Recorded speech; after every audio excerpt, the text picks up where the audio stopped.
We fight, we fix, we love, we stay. That's called maturity. It's the ability to navigate the ups and downs of relationships with grace, humility, and a willingness to grow together. Fighting is inevitable, but it's how we fight that matters.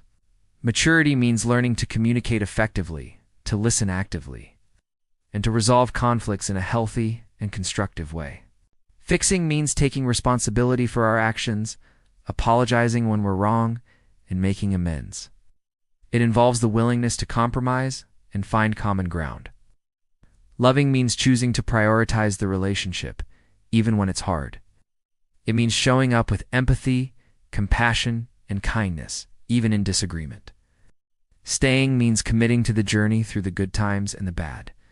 It means recognizing that relationships are a journey, not a destination, and being willing to put in the work to maintain and strengthen them. Maturity is not about being perfect. It's about being willing to learn, grow, and evolve together. It's about understanding that relationships involve ups and downs, twists and turns, and being willing to navigate them with courage, resilience, and love. So let's embrace the fight, fix, love, and stay. Let's choose maturity and cultivate healthy, fulfilling relationships that bring joy and happiness to our lives. People often mistake intimacy for mere physical closeness, but true intimacy is something much deeper. It is the quiet certainty that you can unveil your truth to someone without fear. It is the comfort of exposing your soul, knowing you will not be judged. It is the courage to share your pain, your wounds, your unspoken battles. It is standing beside someone, holding their hand, and hearing them say, "You are safe with me." That is intimacy. It's not your job as a woman to protect a man from other women. It's his place to set boundaries, respect himself, and respect you. So many women need to hear. In a healthy relationship, the responsibility for maintaining loyalty and respect fall on you as a woman at S on the man to honor the commitment he's made. If you can't set boundaries with others or show self-respect, that's a reflection of him, not you.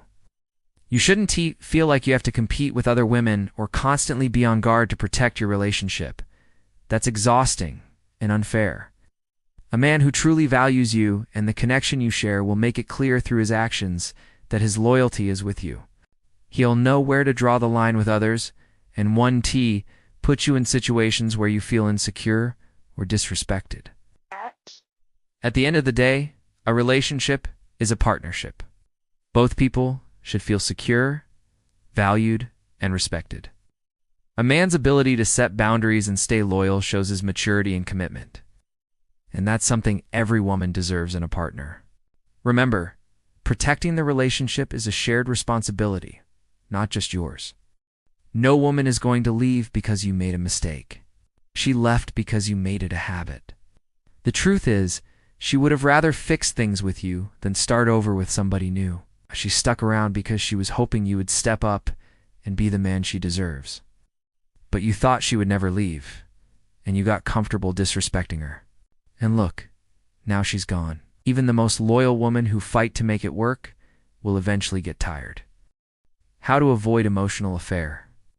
Even if you are married to the best spouse in the whole world, if you do not guard your heart, you may end up falling in love with someone aside your spouse and eventually ruin your marriage.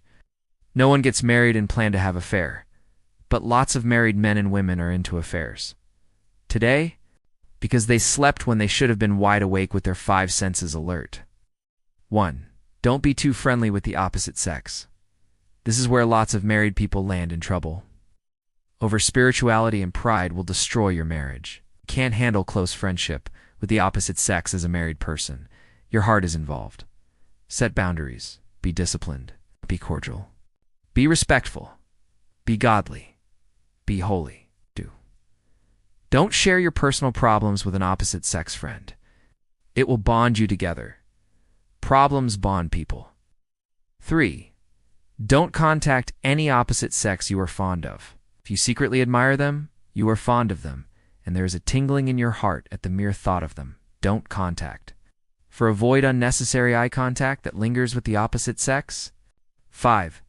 Don't tell an opposite sex you are romantic or sexy. That private information is for your spouse only. 6. Avoid discussions with the opposite sex when you are tired, very sad, depressed, sorrowful, drowsy, sleepy, or very sick. This can cloud your judgment and make you say silly things. Talk to your husband, wife instead. 7. Avoid unnecessary compliment of the opposite sex. 8. Stop saying I love you to the opposite sex. For what? 9. Work on your marriage. Keep the fire of love and romance alive in your marriage. 10. Protect your family. Don't share your marital problem with your opposite sex friend. It will bond you. 11. Never flirt with the opposite sex. 12. Mind the pictures you post on the social media. Limit pictures that show your curves or portray you as sexy. 13. Do not contact all your ex after marriage. 14. Don't chat with the opposite sex on the days you are horny. 15. Stop focusing on your spouse's weaknesses and appreciate their strengths. If you always see the bad side of your spouse, you will be angry, bitter, critical, and look for someone who can understand you and make you happy aside your spouse. That is the beginning of an emotional affair, an eventual sexual affair. It is the beginning of the end of a once glorious marriage. Flee from all appearance of evil is what the Bible says. What you will not eat, don't bring it to your nose. Don't smell it. Don't start what you cannot finish. Avoid all emotional and sexual affairs. They will destroy your marriage. I admire women who have the courage to leave the relationship that was toxic long enough. I don't care if you left after the first time or the 12th time. I admire that. I do uncare if people was calling you dumb for 11 years, but in the 12th year you decided you was done. It takes a lot of strength to break a tie.